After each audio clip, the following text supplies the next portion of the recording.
দরজায় কড়া নাড়ছে পবিত্র ঈদুল ফিতর। পরিবারের সাথে ঈদ করতে নারীর টানে বাড়ি ছুটছেন শহরের মানুষরা। তবে ঈদ যাত্রায় বড় এক বিড়ম্বনার নাম গণপরিবহনের অতিরিক্ত ভাড়া। ঈদের দিন যত এগিয়ে আসে গণপরিবহনের নৈরাজ্য ঠিক ততটাই বাড়ে। এতে ক্ষুব্ধ সাধারণ যাত্রীরা। এবার বাড়তি ভাড়া চাওয়ায় ক্ষুব্ধ যাত্রীদের মারধরে মৃত্যু হয়েছে বাসের চালক ও সুপারভাইজারের।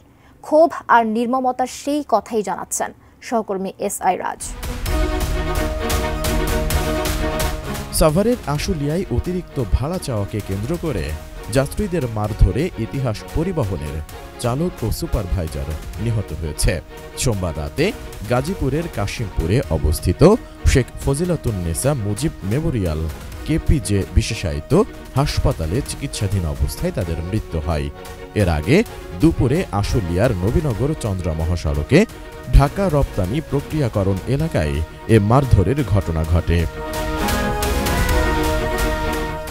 নিহতরা হলেন ইতিহাস পরিবহনের বাস চালক, গাজীপুরের টঙ্গী এলাকার সোহেল রানা বাবু ও একই বাসের সুপারভাইজার ময়মনসিংহ ফুলপুর এলাকার হৃদয়।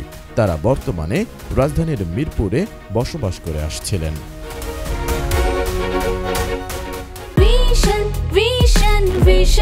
100% কপার কন্ডেন্সারে তৈরি ভিশন ফ্রিজ, তাই গুণে মানে অটুট থাকে বছরের পর বছর। পুলিশ জানায় রাজধানীর মিরপুর থেকে ছেড়ে আসা ইতিহাস পরিবহনে ঈদকে সামনে রেখে অতিরিক্ত ভাড়া আদায়কে কেন্দ্র করে বাসের চালক সোহেল রানা বাবু ও সুপারভাইজার হৃদয়ের সঙ্গে বাকবিতণ্ডায় জড়ায় যাত্রীরা। এক পর্যায়ে কয়েকজন উত্তেজিত যাত্রী বাবু ও রানাকে বেধড়ক মারধর করেন। দুজনকে গুরুতর আহত অবস্থায় গাজীপুরের কাশিমপুরের শেখ ফজিলাতুন্নেসা হাসপাতালে ভর্তি করা হয়। সেখানে চিকিৎসাধীন অবস্থায় রাতে তাদের মৃত্যু হয়। তবে এ সময় পালিয়ে রক্ষা পান বাসটির হেলপার। ইতিহাস পরিবহনের চেয়ারম্যান দেলোয়ার হোসেন বলেন, চালক ও সুপারভাইজার দুজনই মারা গেছে। যতটুকু জানতে পেরেছি ইপিজেটের ওখানে ঝামেলা হয়েছিল। বেশ কয়েকজন যুবকের মারধরে চালক ও হেলপার আহত হলে মুমূর্ষ অবস্থায় তাদের হাসপাতালে ভর্তি করা হয় এবং সেখানেই তারা দুজনই মারা যান। বাড়তি ভাড়া নিয়ে বাকবিতণ্ডার জেরেই এই মারধরের ঘটনা ঘটেছে। এদিকে আশুলিয়া থানার পুলিশ পরিদর্শক মোহাম্মদ মাসুদুর রহমান বলেন, বাড়তি ভাড়া চাওয়ায় যাত্রীদের হামলার শিকার হয় ইতিহাস পরিবহনের বাস চালক ও সুপারভাইজার। তাদের মরদেহ উদ্ধার করে ময়নাতদন্তের জন্য রাজধানীর সোহরাওয়ার্দী মেডিকেল কলেজ হাসপাতালে পাঠানো হয়েছে।